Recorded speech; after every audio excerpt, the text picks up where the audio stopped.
I've never seen anything even like it. I mean, this is sort of like the start of the Bolshevik Revolution. Right? We don't like you, so we're going to confiscate property. We're going to do these things. That was Donald Trump Jr. claiming that, hey, this is how communism starts. Now, wait a minute. So this is after a New York judge found former President Donald Trump and his two sons, Don Jr. and Eric, liable for fraud.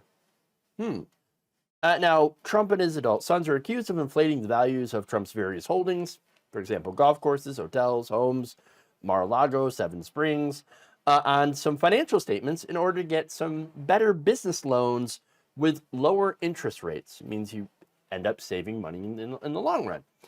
So obviously that would be very financially advantageous if you take out a lot of loans, which former president has.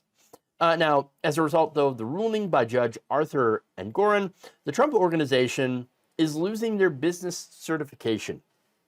So that means that in the state of New York, they will not be able to do business anymore, and their current holdings would be up in the air. So that, of course, is the current New York holdings. So that means that they might actually have to be sold, or they might be able to operate them under what they would call receivership to then be dissolved. And so we're going to have to see what happens here because there are further court cases. It's a pretrial hearing. So now back to Don Jr., right? So one of the things that the judge claimed was overvalued was Mar-a-Lago by quite a bit. That, among other things, is something that triggered Don Jr. Take a look. So you can take Mar-a-Lago and say, you overstated the value of it. We think it's worth $18 million. Mar-a-Lago's 20 acres. You've been there. It's a pretty spectacular place, probably one of the finest homes anywhere in the world. And there's a lot within half a mile that's 2.2 acres, not on the ocean with nothing on it, just jungle. It's on the market for $150 million, but Mar-a-Lago's worth 18. Can you probably guess why Mar-a-Lago's not worth very much? I wonder if anybody's really interested in buying it.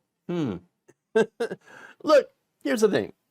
The real issue is not like, oh, I think it should be, worth more. I don't think the judge thinks it's worth as much. Yeah, you can think whatever you want.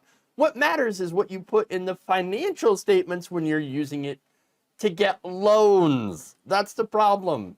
Look, Trump or whoever, drew up the paperwork, whatever, marked up the value of Mar-a-Lago by like 2,300%. I'm not kidding. The judge also found that Trump fraudulently tripled the size of his triplex apartment in Trump Tower, claiming that it was 30,000 square feet. He also found Tuesday that Trump valued Mar-a-Lago as high as $739 million, based on the false premise that it was free of any development restrictions.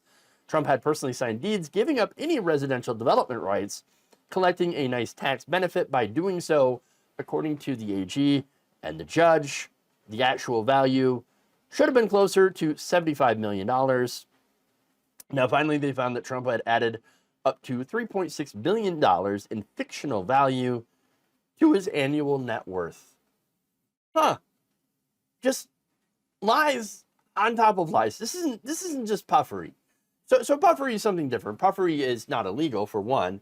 It's just saying, oh, yeah, I'm the best, I'm the greatest, we're tremendous, Mar-a-Lago's fantastic place, yeah. Oh, that's fine. Okay, I mean, you want to puff up, your holdings, whatever, say, oh, I have the best thing, whatever, okay. Yeah, not a problem, not illegal. But when you start putting in fictitious values of how much you want it to be worth, and you might want it to be worth, hell, like, okay, I could take this pen and be like, I want this pen. I want to sell this pen, okay? Or I want to have this pen as an asset in order to leverage it for a loan. But, this pen's only worth like, 50 cents, right? Maybe 25 cents.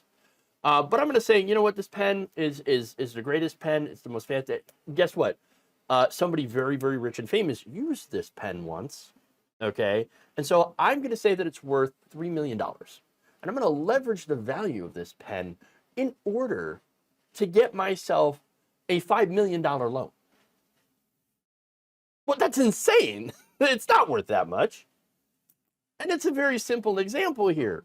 But it's essentially the same thing. He's saying that I got this, apartment complex, whatever. I think is worth way more than it actually is worth. And then I'm writing it down in order to secure myself low interest loans, which are going to save me money. And of course, the kicker on top of that is we've seen what happens when Donald Trump takes out loans. Usually they end up going unpaid if he goes bankrupt. And he's been bankrupt 6 times. And so, bankrupt. Oh, God. Oh, shoot. I went bankrupt again. Guess I'm just going to be able to walk away from these creditors. And that's it. And so that's what's interesting about this receivership, right? So under the receivership, he'll have very limited control over basically how this is sold and liquidated in order to pay off creditors. And so that's what's ultimately maybe going to happen with his New York City holdings, which would be essentially the end of the New York City Trump empire. Okay. So that said, Don Jr., very, very upset though, very triggered as I mentioned, because he then gets into saying what he believes is the real reason. He says, our last name is Trump, so we have to be punished.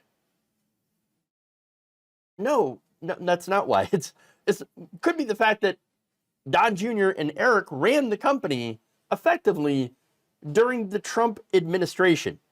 There was a revocable trust. So now the reason, of course, that there's a revocable trust is that Daddy Donald didn't exactly trust Don Jr. and Eric not to F it up.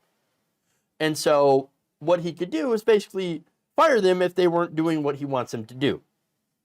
But technically, they were still making the decisions. This is that Donald Trump could fire them if he didn't think they were making the right decisions and then appoint someone else with that revocable trust. So that's how that works. But apparently, though, him being there does not make, that doesn't, he doesn't understand how that makes him liable.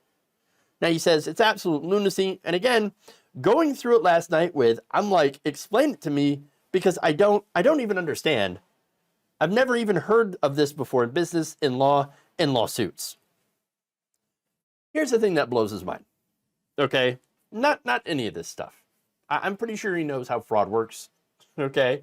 I mean, the family's only been doing it for a very, very long time. No, the thing that's really, messing with his head is the fact that the Trumps are used to getting away with this stuff. Again, they have been allegedly doing it for decades.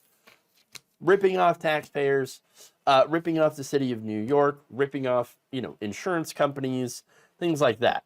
Big banks. Look, when they say that there's a two-tiered justice system in this country, they are correct. For all the wrong reasons, but the real two-tier justice system is where fraudsters like the Trump family usually get away with fraud because they're already wealthy and because they usually rob poorer people. They rob the middle class. They rob the working class. Okay? Now, generally when you do that, you tend to get away with it if you're a very wealthy and powerful person. That said, the reason that the Trumps were caught is because they so brazenly robbed other rich people. That's the number one rule here you don't want to break if you're wealthy. Don't rip off wealthy people. Now, Trump and the Trump family, they're so unbelievably greedy and or stupid that they said, we're going to do it anyway. Yes, we're going to lie to insurance companies. We're going to lie to banks.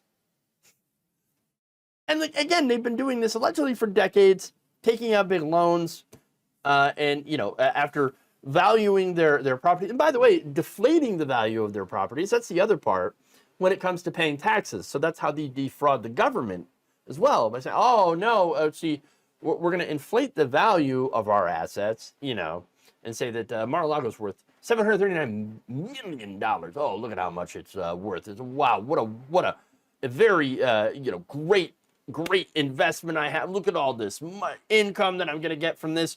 Oh, worth the investment. You want to give me a super low interest rate so I can get a loan.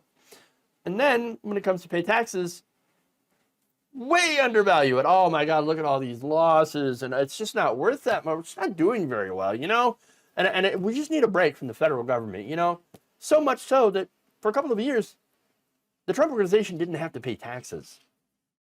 So that's how that's how low they undervalued it. So you can see how they were playing both sides here. And the issue with that is eventually you're going to get caught doing this fraud.